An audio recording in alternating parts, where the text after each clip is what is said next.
அடுத்தது டிஃபரன்ஸை கண்டுபிடிக்கணும். 4 options 5 options கொடுத்துருக்காங்க, அதுல எது வித்தியாசமா இருக்குன்னு கேட்கிறாங்க. கொடுக்கப்பட்டுள்ள வார்த்தைகள் இருந்து மற்ற வார்த்தைகளுடன் மிக குறைந்த ஒற்றுமையை கொண்ட ஒரு வார்த்தையை கண்டுபிடிக்கும் அப்படின்னா 5 ஆப்ஷன் கொடுத்துருக்காங்க. அந்த 5ல 4 ஒரே மாதிரி இருக்கு, 1 மட்டும் வித்தியாசமா இருக்கு. அந்த வித்தியாசமான ஒண்ணு எதுன்னு கேட்கிறாங்க. ட்ரை பண்ணுவோமா? 41வது கேள்வி. ரைட், உங்களுக்கு என்ன அதுல வித்தியாசமா தெரியுது அப்படிங்கறத கமெண்ட்ல சொல்லுங்க. 41வது கேள்விக்கு அதுல என்ன வித்தியாசமா இருக்குங்க? இதுல என்ன வித்தியாசமானது அப்படின்னாங்க, ரைட், கரெக்டுங்க. நவம்பரை தவிர மீதி எல்லாத்துலயும் 31 நாட்கள் இருக்குங்க. நவம்பரை தவிர மீதி எல்லாத்துலயுமே வந்து பாத்தீங்க அப்படின்னா 31 நாட்கள் இருக்கக்கூடிய மாசங்க. நவம்பர்ல மட்டும்தான் 30 நாள் இருக்குங்க. அப்ப இதுல வித்தியாசமான ஒண்ணு நவம்பர். 41வது கேள்வியினுடைய ஆன்சர் வித்தியாசமான நம்பர் நவம்பருங்க. இப்ப அதுவே டயக்ராம்ல கொடுத்துருக்காங்க.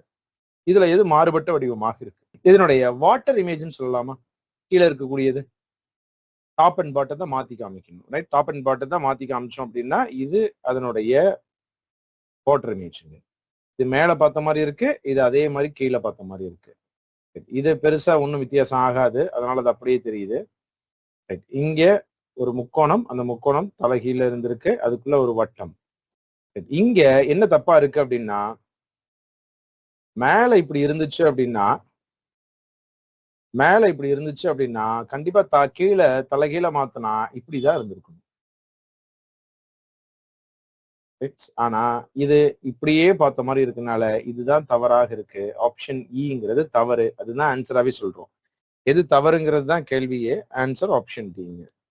41வது கேள்வியில வந்துட்டு ஆகஸ்ட் மாசத்தை தவிர மீதி எல்லாம் ஆட் டேஸ்ல வருது, இது மட்டும்தான் ஈவன் மந்தா இருக்கக்கூடியது அப்படிங்கிற மாதிரி சொல்லியிருக்கீங்க. அதை விட இது இன்னும் கொஞ்சம் லாஜிக்கா இருக்குங்களா? ரைட், அதெல்லாம் ஆடு மாசம், இது மட்டும்தான் ஈவன் மாசம் அப்படின்னு யோசிக்கிறத விட ரைட் நவம்பர்ல நம்ம சொல்லக்கூடிய பர்டிகுலரா அதுல இருக்கக்கூடிய டேஸை வச்சு சொல்றது இன்னும் கொஞ்சம் லாஜிக்கலா இருக்கா? ஏதாவது ஒரு லாஜிக்கை வச்சுதான் இருக்குங்க, ரொம்ப ரேண்டமா இருக்காது. அதுல யூஸ் பண்ணக்கூடிய பேட்டர்ன் அப்படிங்கிறது ரொம்ப ரேண்டமா இருக்காது, ஒரு லாஜிக் பேஸ் பண்ண. எல்லாருக்கும் புரிஞ்சிச்சு இல்லைங்களா? 42 இ. கியூப் ஸ்கொயர் எல்லாமே வந்து பாத்தீங்க அப்படின்னா கியூபை பொறுத்த வரைக்கும் 10 நம்பர் போதுங்க. 10 நம்பர் வரைக்கும் நீங்க மெமரைஸ் பண்ணியிருந்தா போதும். ஸ்கொயரை பொறுத்த வரைக்கும் ஒரு 30 வரைக்கும் சும்மா தெரிஞ்சிருந்தா போதுங்க. ரொம்ப மெமரைஸ் பண்ணணுங்கிற அவசியம் கிடையாது, சும்மா தெரிஞ்ச அளவுக்கு இருந்தா போதுங்க. அடுத்து 43 ட்ரை பண்ணி சொல்லுங்க. 43க்கு என்ன ஆன்சர்? 43க்கு என்ன ஆன்சர்? ஸோ டயக்ராம் பேஸ் பண்ண மாதிரியான கொஸ்டின்ஸ் எக்ஸாம்ல ஃப்ரேம் ஆகுது அப்படின்னா அந்த பேட்டர்ன் நம்ம செக் பண்றதுதான் ரொம்ப நேரம் எடுத்துக்கோங்க. ஏன்னா டயக்ராம் பேஸ் பண்ண கேள்விகள்ல கணக்கு போடுற அளவுக்கு ஒன்றும் இல்லை. இப்ப போன கேள்வியை ஈஸியா புரிஞ்சுக்க முடிஞ்சு, இந்த கேள்வி கொஞ்சம் டைம் எடுத்துக்கிற மாதிரி இருக்கலாம். அதுல இருக்கக்கூடிய பேட்டர்னை புரிஞ்சுக்கிறது கொஞ்சம் டைம் எடுத்துக்கிற மாதிரி இருக்கும். அதுக்கு நிறைய நீங்க ப்ராக்டிஸ் பண்ணுங்க. Very good. 43க்கான ஆன்சர் ஆப்ஷன் இ கரெக்டா சொல்லியிருக்கீங்க.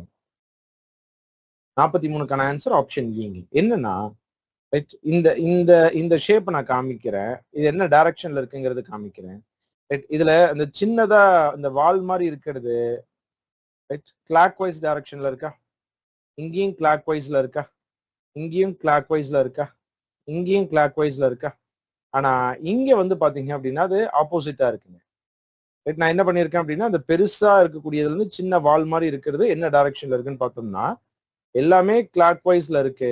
ஆனா சின்னதா இருக்கிறதுல இருந்து அந்த வால் மாதிரி இருக்கிறது ஆன்டி கிளாக் வைஸ்ல இருக்க மாதிரி இருக்குங்க. அப்ப ஆன்சர் ஆப்ஷன் இ. எல்லாமே கடிகார திசையில சுத்துற மாதிரி இருக்கு, இது ஒண்ணு மட்டும் கடிகார எதிர் திசையில சுத்துற மாதிரி இருக்கனால ஆப்ஷன் இங்கிறது தவறு. 44வது கேள்வி.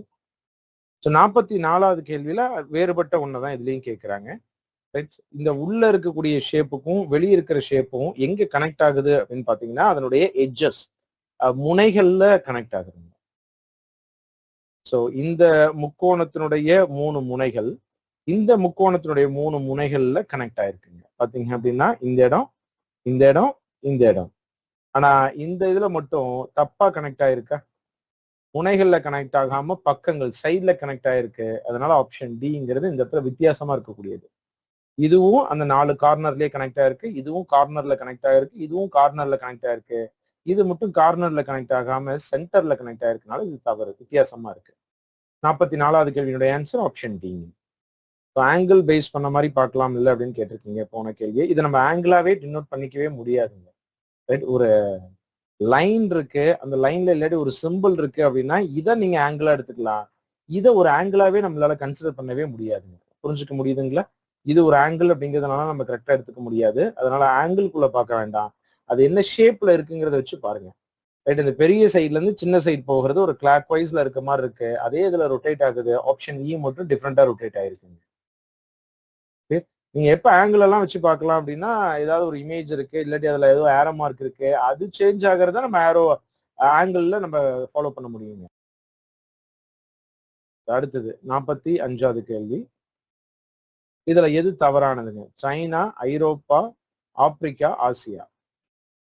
சைனாவை தவிர மீதி எல்லாம் கண்டங்களுங்களா? சைனாவை தவிர மீதி எல்லாம் ஐரோப்பா, ஆப்பிரிக்கா, இன்னொன்னு ஆசியா. இதெல்லாமே வந்துட்டு கான்டினென்ட், கண்டங்களுங்க. சீனா மட்டும்தான் நாடு. ரைட்.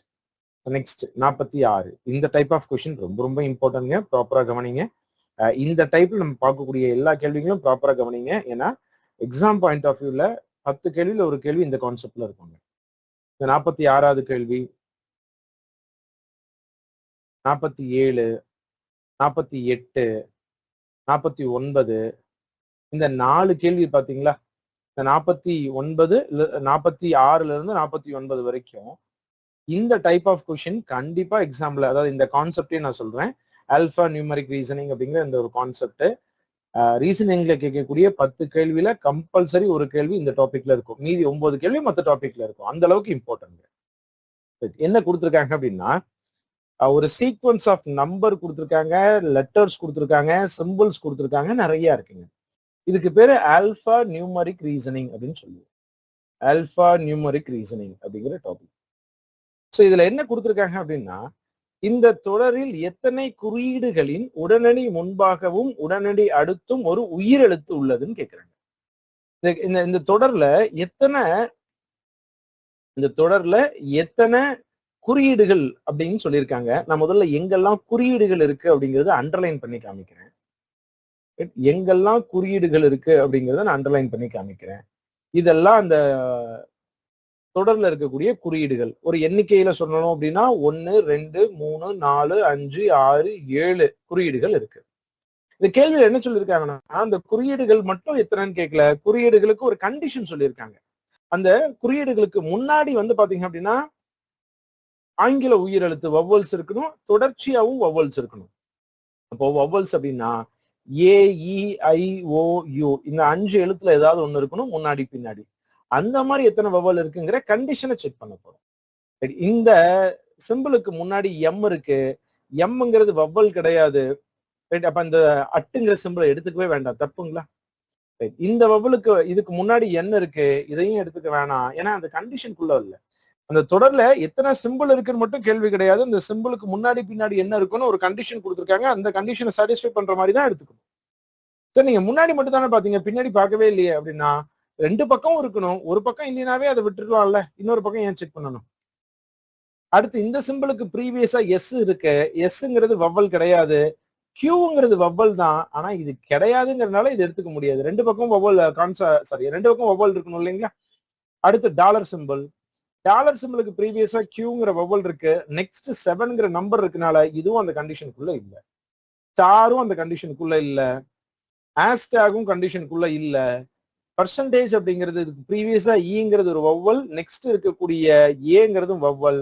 இப்போ பர்சன்டேஜ் அப்படிங்கிற ஒரே ஒரு சிம்பிள் மட்டும்தான் இந்த கண்டிஷனுக்குள்ள இருக்கு. இந்த மாதிரி எத்தனை சிம்பிள் இருக்குன்னு கேக்குறாங்க, ஒரே ஒரு சிம்பிள் தான் இருக்கு. Answer option B. அது எந்த சிம்பிள்னு கேட்கல, எண்ணிக்கையை தான் கேட்டிருக்காங்க. ரைட், நோட் பண்ணிக்கோங்க. 46வது கேள்வி எல்லாருக்கும் கிளியரா புரிஞ்சிருக்குங்களா? கிட்டத்தட்ட ஒரு சில டைப்ஸ் இதுல மொத்தமாவே 5 டைப் இருக்குங்க. அதுல ஒரு டைப் இது என்னன்னா, அந்த தொடர்ல எத்தனை எழுத்துக்கள் இருக்கு, இல்ல எத்தனை நம்பர் இருக்கு, அப்படி இல்லாட்டி எத்தனை சிம்பிள் இருக்குன்னு ஒரு கேள்வி கேட்பாங்க. அந்த கேள்வி கூட ஒரு கண்டிஷன் சொல்லியிருப்பாங்க. என்னன்னா, அந்த சிம்பிளுக்கு ப்ரீவியஸா என்ன இருக்கணும், நெக்ஸ்ட் என்ன இருக்கணும், என்ன இருக்கக்கூடாதுங்கிற மாதிரி ஒரு கண்டிஷன் கொடுத்துருப்பாங்க. அந்த கண்டிஷன் படி அதை நம்ம செக் பண்ண போறோம். 46வது கேள்வியோட ஆன்சர் ஆப்ஷன் பி. எல்லாருக்கும் புரிஞ்சிச்சா அப்படிங்கறத எனக்கு இன்ட்ராக்ட் பண்ணிடுறீங்களா? ஏன்னா ரொம்ப இம்பார்ட்டன்ட் டாபிக், எக்ஸாம்ல கண்டிப்பா கேட்கக்கூடிய ஒரு டாபிக்ங்க. ஸோ கியூ எப்படி வவ்வல் ஆகும்? ஆமா, சாரிங்க, கியூ வவ்வல்னு சொல்லிட்டானா, சாரி, கியூ வவ்வல் கிடையாது, கியூ வவ்வல் கிடையாது, கரெக்டுங்க. AEIOU மட்டும்தான், கியூங்கிறது வவ்வல் கிடையாது. 2 கண்டிஷனும் சாட்டிஸ்ஃபை பண்ணணுங்க. கேள்வியில முன்னாடி என்ன இருக்கணும், பின்னாடி என்ன இருக்கணும்னு கொடுத்துருக்காங்க. ஒருவேளை முன்னாடி மட்டும் என்ன இருக்கணும்னு சொன்னா அதை மட்டும் பார்த்தா போதும், ஒருவேளை பின்னாடி மட்டும் என்ன இருக்கணும்னு சொன்னா அதை மட்டும் பார்த்தா போதும். என்ன கேட்கிறாங்களோ அதுக்கேற்ற கண்டிஷனை யூஸ் பண்ணணும். அடுத்து 47வது கேள்விங்க. இதே மாதிரி வேற ஒரு வரிசை. அந்த வரிசையில என்ன கொடுத்திருக்காங்க அப்படின்னா, வலது முனையிலிருந்து 18வது உறுப்பின் வலது புறத்தில் உள்ள 7வது உறுப்பு என்ன? வலதுபுறம்னா எதுங்க? உங்களுடைய வலதுபுறம் எதுவோ அதுதான் கேள்வியில சொல்லியிருக்கக்கூடிய வலதுபுறம். உங்களுடைய இடதுபுறம் எதுவோ அதுதான் கேள்வியில சொல்லியிருக்கக்கூடிய இடதுபுறம். சரிங்களா? அப்ப உங்களுடைய ரைட் சைடு எதுங்க? உங்களுடைய லெஃப்ட் சைடு எதுங்க? சோ வலதுபுறத்துல இருந்து 18வது உறுப்பு. முதல்ல வலதுபுறத்துல இருந்து 18வது உறுப்புக்கு வரலாம். 1, 2, 3, 4, 5, 6, 7, 8, 9, 10, 11, 12, 13, 14, 15, 16, 17, 18. இந்த இடத்துக்கு வந்தாச்சு. அந்த உறுப்புக்கு வலதுபுறத்துல 7வதா என்ன இருக்கும்னு கேக்குறாங்க. அப்போ இதுக்கு வலது அப்படிங்கிறது இந்த பக்கம் போகணும். அதுல 7வது உறுப்பு 1வது, 2வது, 3வது, 4வது, 5வது, 6வது, 7வது உறுப்பு ஸ்டார். சரி, டாலர் சிம்பிள். 7வது உறுப்பு அப்படிங்கிறது டாலர் சிம்பிள். அப்ப ஆன்சர் ஆப்ஷன் சி. எல்லாருக்கும் கிளியரா புரிஞ்சுச்சுங்களா? இதை நம்ம இன்னும் டைரக்டா எப்படி எழுதிருக்கலாம் அப்படின்னா, வலதுபுறத்துல இருந்து 18வது, அதுல வலதுபுறத்துல இருந்து 7வது. நான் எழுதுன ஏரோ மார்க் பார்த்தா உங்களால என்ன புரிஞ்சுக்க முடியுது? 18ல 7 கழிச்சோம் அப்படின்னா 11. அப்ப வலதுபுறத்துல இருந்து 11வது கண்டுபிடிச்சா போதுமா? செக் பண்ணி பார்ப்போமா? 1, 2, 3, 4, 5, 6, 7, 8, 9, 10, 11வது தான் நம்ம என்னங்கிறத எழுதியிருக்கோங்க. ரைட்? நீங்க டைரக்டாவே வலதுபுறத்துல இருந்து 11வது கண்டுபிடிச்சுக்கலாமே தவிர 18 போய் 18ல இருந்து 7க்கு வர வேண்டாம். அப்போ நான் எழுதுற டைரக்ஷனை கவனிங்க. ரைட்? வலதுபுறத்துல இருந்து 18வது, மறுபடியும் அதுல இருந்து வலதுபுறம் அப்படின்னு சொல்லும்போது வந்த வழியிலே திரும்ப போறனால 18யும் 7யும் கழிச்சு வலதுபுறத்துல இருந்து 11 கண்டுபிடிச்சோம். ஒருவேளை வலதுபுறத்துல இருந்து 18, அதுல இருந்து இடதுபுறத்துல 7வதுன்னு கேட்கும் பொழுது 18யும் 7யும் கூட்டி 25வது அப்படிங்கிறது வலதுபுறத்துல இருந்து கண்டுபிடிப்போம். அப்ப ரெண்டும் சேம் டைரக்ஷன்ல கொடுத்திருந்தாங்கன்னா கழிச்சுக்கலாம். ஆப்போசிட் டைரக்ஷன்ல கொடுத்துருக்காங்க அப்படின்னா ஆட் பண்ணிக்கப்போம். நான் இங்க ரெண்டாவதா சொன்னது என்ன சொல்லியிருக்கேன் அப்படின்னா, வலதுபுறத்துல இருந்து 18வது இருக்கக்கூடிய உறுப்புக்கு இடதுபுறத்துல 7வது உறுப்புன்னு சொல்லியிருக்கேன். இப்ப ரெண்டையும் கூட்டி வலதுபுறத்துல இருந்து 25வது உறுப்பு என்னன்னு கண்டுபிடிக்கணும். அதுக்கு நீங்க 18 போயே 7 போயிடலாம், எல்லாம் ஒண்ணுதான். நெக்ஸ்ட் அடுத்த கான்செப்ட்ங்க. இதுல 48வது கேள்வி. 48வது கேள்வியில என்ன கொடுத்திருக்காங்க அப்படின்னா, இதுல ஸ்டாரும் டாலர் ஆகியவை முறையே ஒன்றுக்கொன்று இடம் மாற்றப்பட்டால் பின் அமையும் வரிசையில் இடமிருந்து 18வது உறுப்பின் இடதுபுறம் 9வது உறுப்பு என்ன? இப்ப போன கேள்வியில அந்த தொடர் அப்படியே இருந்துச்சு. அதுல ஒரு பொசிஷனை கேட்டிருந்தாங்க. இந்த தொடர்ல இத ஏதோ சம் சேஞ்சஸ் பண்ண சொல்றாங்க. அதுக்கப்புறம் பொசிஷனை கேட்கிறாங்க. ரைட்? ஹேஷ்டேகுக்கும் டாலருக்கும், அப்போ ஹேஷ்டேக் இருந்த இடத்துல டாலரும், டாலர் இருந்த இடத்துல ஹேஷ்டேகையும் மாத்தி எழுதிடணும். அடுத்தது இந்த சிம்பிளும் ஸ்டார் அப்படிங்கிற சிம்பிளும், இது ரெண்டும் இடம் மாறிக்குது. அப்ப ஸ்டார் இங்க வருது, இங்க இந்த சிம்பிள் போகுது. அடுத்து கியூவும் கேவும் இடம் மாறிக்குது. கியூ இங்க இருக்கு, அது கேவாயிருச்சு. கே இங்க இருக்கு, இங்கேயே தான் இருக்கு, இது வந்து கியூ ஆயிருச்சு. அடுத்து எஃப்பும் வியும் இடம் மாறிக்குது. எஃப் இங்க இருக்கு, இது வி ஆயிருச்சு. வி இங்க இருக்கு, அது எஃப் ஆயிருச்சு. இப்போ இந்த கேள்வியில சொன்ன ஆர்டருக்கு நம்ம ஆன்சர் பண்ண போறோம். இடதுபுறம்னா எதுங்க? Left side. லெப்ட் சைட்ல இருந்து 18வதா இருக்கக்கூடியதுக்கு லெப்ட் சைட்ல 9வதா இருக்கணும். அப்ப நீங்க என்ன பண்ணீங்க? 18ல 9 கழிச்சுட்டு லெப்ட் சைட்ல இருந்து 9வதா என்ன இருக்கோ அதை ஃபைண்ட் அவுட் பண்ணிடலாமா? இப்ப நான் நம்பர் போட்டு எழுதுறேன். இது 1வது இடம், 2வது இடம், 3வது, 4வது, 5, 6, 7, 8, 9வது இடத்துல சி அப்படிங்கிறது இருக்குங்க. Answer option A. 9வது இடத்துல சி இருக்கு. இப்ப நம்ம இந்த இடம் மாத்தினதுல நம்ம ஆன்சர் பாதிக்கிற மாதிரி ஒண்ணும் இல்லை. ஆனா தேவையே இல்லாம அதை கன்ஃபியூஸ் பண்ற மாதிரி கொடுத்துருக்காங்க. இப்ப நீங்க இடம் மாத்தினால ஒருவேளை 10வது இடம் கேட்கும் பொழுது இடம் மாத்தாம இருந்தீங்கன்னா உங்களுக்கு எஃப் இருக்கு, இடம் மாத்தி இருந்தா வி அது மாறுது, அது ஆன்சர் அஃபெக்ட் பண்ணும். நீங்க கண்டுபிடிச்ச ஆன்சர் அதை ஆன்சர் அஃபெக்ட் பண்ண போறதே இல்லை. ஆனா இருந்தாலும் அப்படி ஒரு கன்ஃபியூஸ் பண்றதுக்காக அந்த மாதிரியான விஷயங்களை கொடுத்துருக்காங்க. 48வது கேள்வியுடைய ஆன்சர் ஆப்ஷன் சி. கிளியரா புரிஞ்சுக்க முடியுதா? இதுல ஒண்ணுதான் சாட்டிஸ்ஃபை ஆயிருக்குன்னு சொல்லியிருக்கீங்க. மேபி அந்த ப்ரீவியஸ் கொஸ்டின் நினைக்கிறேங்க. அது என்னங்கிறது பார்த்து மறுபடியும் இன்னொரு முறை சொல்றேன். இந்த போன கேள்வியில நினைக்கிறேன். ரைட். இங்க முன்பாகவும் உடனடி அடுத்தும் ஒரு உயிர் எழுத்து இருக்கணும்னு சொல்லியிருக்காங்க.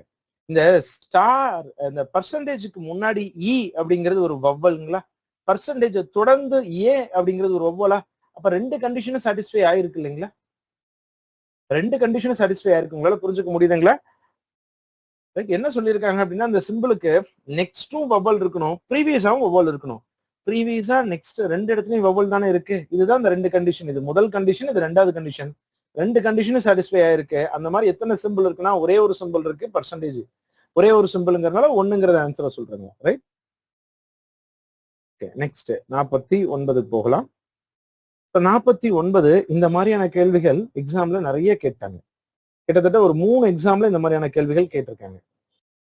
அப்பெல்லாம் ரீசனிங்கிறது ஒண்ணு சொல்லாமையேங்க. சரிங்களா? இந்த மாதிரியான கேள்விகள் ஒரு 3 எக்ஸாம்ல கேட்டிருக்காங்க. அப்பெல்லாம் ரீசனிங்க்கு இம்பார்ட்டனே கிடையாதுங்க. ரைட். இப்பெல்லாம் இம்பார்ட்டன்ட் இருக்கும் பொழுது எவ்வளவு நல்லா பார்க்கணுங்கிறத புரிஞ்சுக்கோங்க. அதனாலதான் ஷியோரா சொல்றேன், இந்த ஒரு டாபிக்ல இருந்து 10 கேள்வியில ஒரு கேள்வி இந்த டாபிக்கா இருக்குங்க. ரைட். இப்ப கீழே இருக்கக்கூடியதுல இந்த கொஸ்டின் மார்க் இருக்க இடத்துல என்ன வரும் அப்படிங்கிறது கேட்கிறாங்க. இப்ப இதுக்கு இருக்கக்கூடிய தொடர்பு பாக்குறோம். 5 3 ஸ்டார் ஒரு குரூப், டாலர் சிம்பிள் ஒரு குரூப்புங்க. P4F ஒரு குரூப்புங்க. 6WJ ஒரு குரூப். இந்த 3 ஒரு குரூப். அப்போ இது என்ன பேட்டர்ன்ல இருக்கு அப்படிங்கறத தெரிஞ்சுக்கிட்டு அடுத்த பேட்டர்னை நம்ம உருவாக்கணும். இப்போ 5ங்க, 5ல இருந்து 1 தள்ளி 3ங்க, 3க்கு அடுத்தது டாலர் சிம்பிள். அடுத்து Pல இருந்து 1 தள்ளி 4, 4க்கு அடுத்தது F. அடுத்து 6ல இருந்து 1 தள்ளி Wக்கு அடுத்தது J. இந்த சிம்பிள்ல இருந்து 1 தள்ளி 8, 8க்கு அடுத்தது Q. அப்ப எல்லாம் ஒரே பேட்டர்ன்ல இருக்குன்னு புரிஞ்சுக்க முடியுதுங்களா? ரைட். அப்ப நம்ம இதுல என்ன பேட்டர்ன் இருக்குன்னு பார்ப்போம். 1 2 2 தள்ளி இருக்காங்க. 1 2 1 2. அப்ப அந்த ஆர்டர்ல 1 2 விட்டோம் அப்படின்னா யூல ஆரம்பிக்கணும். யூல இருந்து 1 தள்ளி I, அடுத்ததே ஸ்டார். அப்ப UT ஸ்டார் அப்படிங்கிறது answer. UT star answer option B, UT star. ரொம்ப சிம்பிளான கேள்விங்க. இந்த பேட்டர்ன் செக் பண்றது கூட ரொம்ப டிஃபிகல்ட்டுங்க. நல்லா கவனிங்க. நீங்க அந்த கண்டிஷன் செக் பண்றோம் இல்லைங்களா, இது கூட டிஃபிகல்ட்டுங்க. இதுல கூட தப்பு பண்ணிடுவோம். ஏன்னா ஏதாவது ஒரு நம்பரை மிஸ் பண்ணிடுவோம். ஆனா இது தப்பு பண்றதுக்கு வாய்ப்பே கிடையாது. இந்த மாதிரியான கேள்விகள் நிறைய எக்ஸாம்ல ஃப்ரேம் ஆயிருக்கு. ரொம்ப இம்பார்ட்டன்ட். ஒருவேளை இந்த மாதிரியான கேள்வியை 49வது கேள்வி நீங்க எப்படி பாக்குறீங்களோ அதே மாதிரியான கேள்வி எக்ஸாம்ல வரலாம். 49வது கேள்வி என்ன மாதிரி இருக்கோ அதே மாதிரியான கேள்வியே எக்ஸாம்ல வரலாம். UT போட்டுட்டுனா சாரிங்க, UI ரைட். யூல இருந்து ஒன்னு விட்டு அடுத்தது star. Right. UI star answer option ஏ. UI ஸ்டார் அப்படிங்கிறது ஆன்சர் ஆப்ஷன் ஏ. 49வது கேள்வி. இந்த 49வது கேள்வி எப்படி இருக்கோ அதே மாதிரியே கேள்வி எக்ஸாம்ல எக்ஸ்பெக்ட் பண்ணலாம். ஸோ வலதுபுறத்துல இருந்து வலதுபுறம், இடதுபுறத்துல இருந்து இடதுபுறம் புரியல அப்படின்னு சொல்லியிருக்கீங்க. இன்னொரு முறை சொல்றேங்க. ஏ தான் வரும். ஏ கரெக்டுங்க. தமிழ் கொஸ்டின் மிஸ்டேக்கா இருக்கு. எந்த கேள்விங்க? கொஸ்டின் நம்பர் மென்ஷன் பண்ணிருங்க. 49 இன்னொரு முறை சொல்லுங்க. ஒண்ணும் இல்லைங்க. 49வது கேள்வியில இந்த 3 ஏதோ ஒரு ரிலேஷன்ல இருக்குங்க. அதே மாதிரி அடுத்த 3ங்க, அதே மாதிரி அடுத்த 3ங்க, அதே மாதிரி அடுத்த 3, அடுத்த 3 என்னன்னு கேக்குறாங்க. இப்போ இந்த தொடர்ல அந்த சீரீஸ்ல தான் இதை நீங்க செக் பண்ண போறீங்க. 5 3 டாலர் சிம்பிள் இருக்கு. 5ல இருந்து ரெண்டாவதா இருக்கக்கூடியது 3, 3க்கு அடுத்தே இருக்கக்கூடியது டாலர். அப்ப இந்த 3 என்ன பேட்டர்ன்ல இருக்குன்னா, முதல் உறுப்பு என்ன இருக்கோ அதுல இருந்து ரெண்டாவதா இருக்கக்கூடியது அடுத்ததாகவும், அதை தொடர்ந்து இருக்கக்கூடியது மூணாவதாகவும் எழுத போறோம். சோ அடுத்தது எங்க இருந்து ஆரம்பிக்கணும் அப்படின்னா, அடுத்த 2 நம்பர் தள்ளிங்க. 1 2 விட்டுட்டு அடுத்தது. அதான் இங்க அப்ளை பண்ணிருக்கோம் எல்லா இதுலயுமே. நான் ஆரோ மார்க் ரொம்ப டீட்டெயிலா போட்டு காமிச்சிருக்கேங்க. ரைட். நான் வெறும் சொல்லியிருந்தேன்னா கூட புரிஞ்சிருக்காது. ஆரோ மார்க் போட்டதுனால இன்னும் கிளியரா புரியுங்க. ரைட். நெக்ஸ்ட் 50வது கேள்வி போடுங்க. ஸோ 50வது கேள்வி மிஸ்ஸிங் நம்பர்ஸை ஃபைண்ட் அவுட் பண்ற மாதிரியான ஒரு கான்செப்ட்டுங்க. 50வது கேள்வி மிஸ்ஸிங் நம்பர் ஃபைண்ட் அவுட் பண்ற மாதிரியான ஒரு கான்செப்ட். ஸோ இதுல என்ன பேட்டர்ன்? தொடர்ச்சியா என்ன இன்க்ரீஸ் ஆகிட்டே போகுது. 4 அப்படிங்கிற நம்பர் 1ஆல பெருக்குனா 4, 4ங்கிற நம்பரை 2ஆல பெருக்குனா 8, 8 3ஆல பெருக்குனா 24, 24 4ஆல பெருக்குனா 96, 96 5ஆல பெருக்குனா 480, 480 6ஆல பெருக்க போறோம். 480 6ஆல பெருக்குனா 2880ங்கிறது ஆன்சர். Option C. இந்த 2880 7ஆல பெருக்குனா இந்த நம்பரும் கிடைக்கும்.